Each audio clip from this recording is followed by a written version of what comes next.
Good afternoon, and thank you for joining me again today. I'm speaking with you from the traditional territory of the Lekwungen-speaking people and the Songhees and the Esquimalt First Nations. Joining me are representatives from Emergency Management BC, the River Forecast Centre, the Ministry of Transportation and Infrastructure, Environment and Climate Change Canada, and BC Hydro. Today and over the weekend, many areas in the province have seen heavy rains, high winds, and flooding. We are seeing significant rain-induced incidents such as mudslides and flooding in the southwest and central regions of the province. People in Merritt, Princeton, and areas along Highway 7 and 99 and the Coquihalla are seeing the worst of it. And I'd like to thank everyone who is affected for your patience, strength, and for doing everything you can to stay safe. As I said this morning, the situation is dynamic, and further rains, high winds, and possible snow in areas are compounding the situation. The province has been in continual contact with local governments, and we're working to support those affected. Local governments are monitoring the situation in their communities and standing up emergency operation centres as needed. Since early this morning, heavy search and rescue teams have been working to reach and rescue people trapped in their cars due to the mudslides. They are working in challenging weather, but they are working as quickly and safely as possible to help people.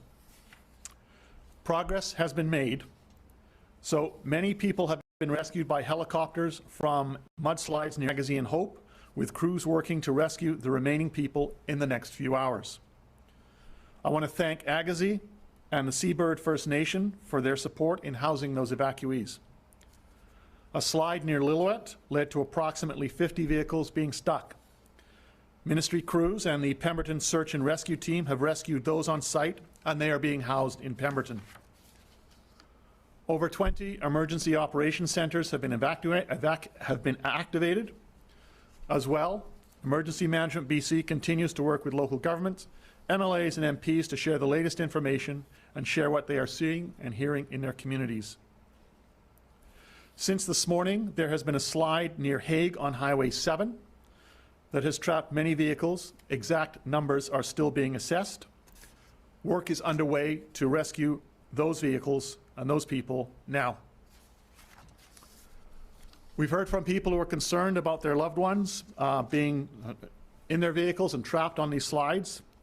We hear you, and we know it's difficult, but help is on the way and has been happening and working all day long. Before passing to staff for updates, I'd like to encourage people to visit Drive BC and Prepared BC for the latest updates. Their staff are working 24/7 to provide updates online. While we continue to face challenging weather conditions, we can see an improved forecast ahead which will assist with recovery and reopening of roads. At this time, I will pass it over to Emergency Management BC. Thank you. Thank you. And we will pass it along to Armel Castellan with Environment and Climate Change Canada. Please go ahead, Armel. Hello, thank you very much for having me on this call. As mentioned, the conditions with the atmospheric river have been historic. Many locations seeing an average amount of rain for November in under 48 hours. Right now, the conditions, the front is passing through, so we're mostly done with the rain, just showers on the south coast, but we have very strong winds from the west over Juan de Fuca and from the northwest down Georgia Strait, 70 gusting to 90 kilometers an hour, a direction that we haven't seen very much of this fall. So probably more power outages on its way. The freezing levels remain high over the interior. Rain is going to shift to snow for places like the Coquihalla Summit. Up to 20 centimeters are possible, and a lot of wind, so very treacherous driving conditions and very poor visibility is likely. And the winds are also going to affect the interior. We just had a very strong thunderstorm right over Kelowna in the last half hour, hail as well, and those conditions are going to affect the interior here for the next few hours into the evening. Luckily, there will be a little bit of calmer weather for a couple days before we get back into an active stretch thereafter. Thanks, that's all from me. Thanks very much. We'll pass it along to Dave Campbell with the River Forecast Centre. Dave, please go ahead. Thank you. and I'll just provide a brief update on river conditions around the province. Really following along from the weather side of things. On the rivers, not surprisingly, with the significant rainfall that we've seen in historic, as Armel has described, we're seeing similarly historic and unprecedented stream flow in rivers in a number of areas in the southwest part of BC, including around the Tulameen and Smilkameen rivers, up through the Coldwater and Nicola River systems, as well as local tributaries along areas of the Fraser Valley and on southern Vancouver Island. And these are certainly the areas where we've seen the heaviest stream flow responses, both from the heavy rain, but also from warm temperatures and fairly rapid snowmelt of mid-elevation snowpacks that were building up over the last few weeks. We have a number of flood warnings in effect, and particularly those areas that I just mentioned. In terms of conditions going forward, we're starting to see, as the system has passed, as Armel described, that some of the rivers, particularly in the higher headwater areas, are starting to reach their peak levels. And we're expecting to see that trend to continue as we move downstream throughout the afternoon and evening as the highest flows pass. As we still have quite high flows, it's important to note that the situation is still, or the flows are still very dynamic, very powerful, and extremely hazardous. And so certainly continuing to use caution. And I think it will really be until we've got a significant drop in the river levels before we start to see that hazard subside. In terms of updates, we're continuing to push the updates and advisories and flood warnings onto the River Forecast Center website, and that's the best source for up-to-date information, gov.bc.ca/river forecast. And that's the end of my update. I'll pass it back. Thanks. Thank you. Our next operational update comes from Janelle State, Ministry of Transportation and Infrastructure. Good evening. So I'll start with an update here in the Lower Mainland Fraser Valley area. We've had an opportunity to have helicopter flights on a number of our corridors. On the Highway 7 corridor, we have 4 different locations where we do have debris flows and washouts. As Mr. Farnworth mentioned, one of the sites near Seabird Islands, while we haven't actually been in a place where we can actually start moving any of the materials yet, we have been able to work to get some of those folks rescued from that area, which is excellent, and that work is ongoing. The slide that was mentioned, or the rock the debris material that came through and around the Haig area, we do have our maintenance contractors on scene and a ton of heavy equipment at the east end of the site near Haig. Right now, we do have the all clear from our geotechnical engineers to start working. However, we are waiting on BC Hydro to de-energize some large high voltage lines there. So once that work is done, we're assessing that we'll be able to spend a number of hours. We have lights deployed and start clearing a pathway through to enable the vehicles that are trapped in that section of the highway to be able to clear themselves towards Hope. As I move on the Highway 1 corridor, Highway 1 remains closed between Hope and Topcombe. And actually, in the next few minutes, we will have a traffic advisory going out that is going to be shutting down Highway 1 at 7 o'clock this evening between Number 3 Road and Highway 11. As Dave mentioned, we have some continued river increasing on the Sumas. And so we want to ensure that highway is closed. So this few hours of notice gives folks an opportunity to start clearing through that area for the ultimate closure at 7 p.m. On Highway 1 on the Fraser Canyon, we've had a chance to assess that site, and in the air, signs of numerous washouts and areas of erosion. So some significant work to be done on that stretch of the corridor. On Highway 5, same thing. Through an air assessment, we've seen lots of washouts and debris flow in that area. So assessments are still ongoing to determine the nature of the repairs that are needed. Highway 3 remains closed in the Sunshine Valley area with some challenging areas to get out to the site due to other areas that we can't access. So continuing to monitor that stretch. Highway 11 remains closed to the Huntington border. As I move over to Vancouver Island, we have a closure in both directions on Highway 1 and the Malahat that's been in place since this morning. We had significant amount of water that came through, and the water washed out a retaining wall, and we've now started to see a longitudinal crack along the median of that corridor. So our geotechs are on site monitoring. We have lights deployed, but that corridor remains closed. we're working closely with BC Ferries to look at opportunities to assess other options from a movement of people via the Brentwood Bay ferries. Highway 1 at Mount Sicker, north of the Duncan area, remains closed due to heavy volumes of water coming across the highway there. So continuing to monitor that and waiting for the water to recede in that area to be able to undertake an assessment. Got heavy congestion along that area of Highway 1. On Highway 14, we've been able to reopen the stretch of highway at Impala Road, which is east of Souk, to single lane alternating traffic. So there is some significant congestion there, but we are able to get folks through along that portion of the corridor. And Highway 4 on Kennedy Lake through our construction site has had an extended closure, looking at reopening hopefully later this evening. With the heavy rains that we've seen, it's creating some instability in the rock face along the corridor. So having to take a look at that and ultimately ensuring that it's safe prior to reopening that stretch of the corridor to single lane alternating traffic. And that's it for the South Coast region. Thank you very much. Next, we go to Paula Cousins, Ministry of Transportation and Infrastructure, Interior Region.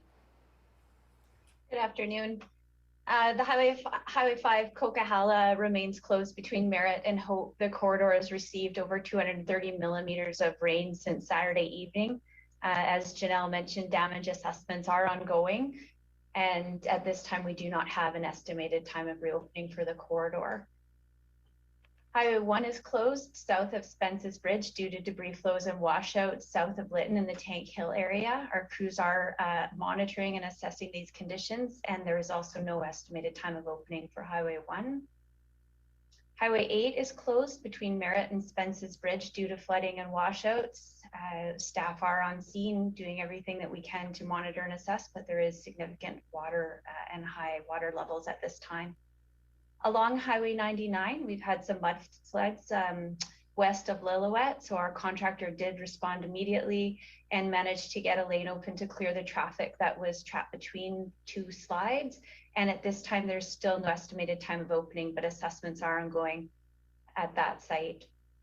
Highway 12 is closed south of Lillooet between Lillooet and Lytton due to a debris flow. Crews are on scene and assessments are underway. And Highway 3 at Princeton remains closed due to flooding.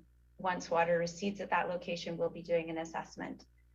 In the last 45 minutes, we've received word that there has been some mud on the road on the Trans-Canada near the Enchanted Forest, which is west of Revelstoke. Crews are on site assessing at this time. The highway remains open, but please continue to monitor Drive BC as it could close with limited notice. And just wanted to, again, remind motorists to avoid travel unless absolutely necessary until the storm subsides and conditions stabilize. And we want to encourage motorists who must travel to watch for pooling water, have a full tank of gas, their emergency kit with them, including food and water, drive with lights on, and continue to monitor overhead signs and Drive BC. We're also expecting some winter weather conditions to follow this storm through the southern interior, so it's critical that all motorists do their part, ensure they have winter tires, slow down and drive to conditions if they must travel to help us keep the remaining corridors open. Our teams continue to be full out assessing damage and deploying materials and equipment to begin responding to these incidents as soon as it's safe to do so. Thank you very much, and we'll go back to Armel Castellan with Environment and Climate Change Canada before we go to questions. Armel, please go ahead. Thank you very much. I just wanted to add one other thing, and Paula kind of mentioned it. The conditions are going to be very interesting in the sense that on the highways, the freezing levels are going to drop. So even if you're not dealing with snow because you're not dealing with precipitation anymore, we're dealing with something like a flash freeze warning, but not quite at that levels. But still, I believe there will be some localized freezing of the water that is fallen. So just to be extra careful of those conditions as the overnight temperatures cool, and that's true for tonight as well as tomorrow night as the freezing levels drop. Thank you very much, and that concludes this afternoon's operational updates. A reminder to media on the line, please press *1 to enter the queue. You will be limited to one question and one follow-up. Our first question goes to Richard Zussman, Global News. I think this is for Minister Farnworth. There have been reports that there have been cars swept off the road. There are worries that people have died. Have there been any reports of fatalities What is being said to people who cannot connect with loved ones? What are they supposed to do here? And is there any update on, again, we've seen more pictures of the structure destroyed near the Coquihalla. How significant is that structure damage? And is there any estimate at all about how long that may take to fix? Okay. Starting with your first question, we have not had confirmation of any fatalities at this point, and so that's all the information that I have available right now. In terms for people who are trapped, by the slides, obviously this is a very harrowing time, and I can only just imagine, family members and loved ones. But what I can tell you is that everybody is working as hard and as fast and as quickly and as safely as they can. We've already seen with some of the slide areas where people have been trapped in the Pemberton area, for example, everybody has been rescued from that. Helicopters have been working all day on the slide on Highway 7, where people have been trapped that we talked about this morning. They are working very hard on that to get people out. The Haig slide, as has been mentioned, crews are working very hard on that, and as soon as the de-energization takes place by BC Hydro, the expectation is to have that open this evening so that people are able to get out. But I think the message is this: everybody is doing everything they can and as quickly as they can and as safely as they can to get people and vehicles out from the slide areas. Richard, do you have a follow-up? Yeah, Minister, this is for you, and I know your head has been in this all day, but we're working on a separate story around the police transition in Surrey. As I'm sure you're aware, there's a petition there that's been submitted now. Over 42,000 residents have signed it. It does not qualify for an automatic referendum, but the argument being made is enough people just in that region have signed it. Would the province consider having a referendum for the city of Surrey around the change of the police force? First off, that referendum is now be going to Elections BC for them to do their work, their certification that they have to do. And so obviously we'll see what they have to say. But as I've said all along and right from the beginning of this process, this was a municipal decision. Policing is a municipal responsibility. They voted unanimously to terminate the contract with the RCMP, and the transition has been underway. And that's where things are right now. I understand, that petition drive has been underway. That's now before Elections BC. Next question goes to Penny Daflos, CTV. Penny, please go ahead. Hi there. Thanks very much. I just want to, the sections of the Coquihalla look like they've been completely wiped out. And I'm just wondering, is there any hope of the Coquihalla opening? Because it looks like whether it's the Coquihalla or other highways, there's significant damage. So should people be prepared for several days or even longer for these major arteries to be shut down? Certainly the assessment is underway, the geotechnical assessment, as I said earlier today, and has been mentioned already in today's briefing, that there have been aircraft out looking at exactly the state of the damage, and we need to get the technical reports back from the crews doing that assessment. In some cases it may be as simple as removing debris and ensuring the roads is good for vehicle traffic to go through again. Those areas may be able to be opened relatively quickly. In the case of the Coquihalla, I have not seen a detailed report on that, but from what I have heard is that there does appear to be a significant issue on one side of the highway, and obviously we're going to have to wait for the full technical and geotechnical reports on that before we're able to say, look, it's going to be open in X amount of days or X amount of weeks. We really need that information to be able to make those kinds of assessments. Penny, do you have a follow-up? I do. In terms of the evacuees for people from Princeton and Merritt, it looks like some homes have been completely destroyed. And I'm just wondering what supports are in place, or do you have plans so that these people, I understand many of them have somewhere to stay for tonight, but in the coming days and even longer, what is the plan for them and what would you like to say to them this afternoon? So emergency support services have been up and are up and running. There are 20 emergency support centers have been opened around the province. Kamloops and Kelowna being the main ones. There will be the supports available to people to help them through this time. They will be working through with EMBC to ensure that they are able to access accommodation. Obviously, the first choice is always with family and friends, but if that's not available, then we'll be making sure that there is accommodation available to them in one of those evacuation centers. And as I said, Kamloops and Kelowna are the two main ones right now. Next question goes to Jody Greenwald, Fraser Valley Current. Jody, please go ahead. Hi, yes, this is for Minister Farnworth, and sorry if this has been asked already. The connection was a little bit choppy. But can you comment on the likelihood of Highway 1 between Chilliwack and Abbotsford reopening? So work is obviously underway on all of these areas to determine exactly the nature of any damage or blockage. As I said, in the case of a debris, it may be as simple as moving the debris and ensuring that the road is safe. It may be in other areas that there needs to be additional work done. But the bottom line is this: those technical assessments are being done, and the Ministry of Transportation and Highways are working as hard as they can to get roads open as quickly and as safely as possible. Jody, do you have a follow-up? Yes, earlier you mentioned that the local governments are responsible for issuing evacuation alerts. Can you explain exactly what the province's role is in responding to a natural disaster? Well, the province works with local government to ensure that they are supported with what they need. So an emergency starts at that local level, because it's at that community level that know where the issues are and what needs to be done. So they do that assessment, and they've got their crews. For example, if it's flooding, they've been out all weekend dealing with issues in their local communities. They alert the province that they're putting in place a state of local emergency. Then, if they need to upgrade it to a state of an evacuation order, they will do that. The province supports them in doing that, and we put in place, so the emergency support service centers and the evacuation centers, all of those things that EMBC is responsible for are implemented. Next question goes to Parmeet Kamra, Red FM. Parmeet, please go ahead. Hi, thank you for taking my question. Actually, we received many calls, and according to them, many people are stuck in Manning area. They have no food, and they are waiting for their help.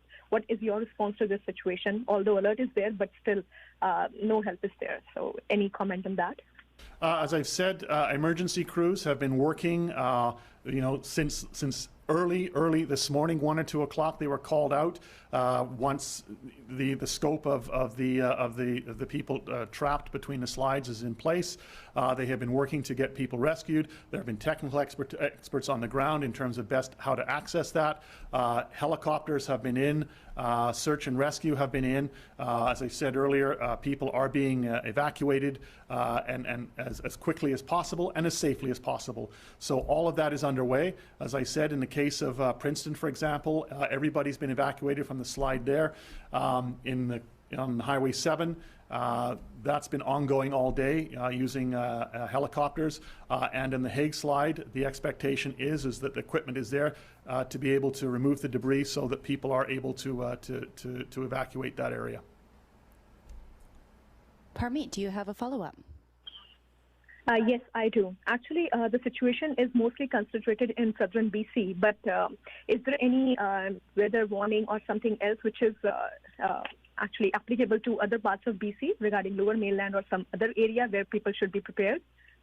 Well, obviously, whenever there's a storm, people should always be prepared at whatever time of year it is for weather events. But this event has impacted very much southwestern British Columbia and the parts of the central parts of BC. The Similkameen, Pemberton, Princeton area, and Merritt. So that's where the focus has been. For the next question, we go to Belle Puri, CBC. Hi, Minister. We heard from one of your colleagues that, we've had, a month's worth of rain in 48 hours. What can you tell us about consideration by management officials to use the direct-to-cell phone alerting system to warn the public when the conditions started to deteriorate? As we said, the Alert BC system is something that we have been working on. It is in place for tsunamis. We have already publicly said that it is our intention to have it in place for next season's fire season, starting in the central part of the province. It is one tool. It is not a silver bullet. It is an important tool, and as I said, we intend to have it implemented, and that's why we're working with local governments and First Nations on how to best to implement it, because many communities already have existing alert systems in place, and we want to be able to avoid duplication and ensure there's compatibility. On top of that, there are the alerting systems that are already used by local governments, by police, by the province as well, and all of those play a role in the warning of people in terms of a potential disaster or what to do in case of an emergency. Belle, do you have a follow-up? Yes, please. The Prime Minister on social media today indicated that his government's prepared to help out wherever they can. Has the government been in contact with the federal government, and how might they be able to help? And if there's anyone there who can answer either of these questions in French, that would be awesome. I can tell you that I have been in contact with my federal counterpart, Bill Blair, the Minister of Emergency Management. And as you said, we've got the Chinook helicopters that have been assisting in terms of evacuations, and so anything we need, we have available to us. Unfortunately, Belle, no French speakers and online. My French is very fractured. I could try, but I don't think it would be quite the quality that you're looking for. All right, and with that, that was actually our final question. Thank you, everybody, for participating. That concludes this afternoon's update.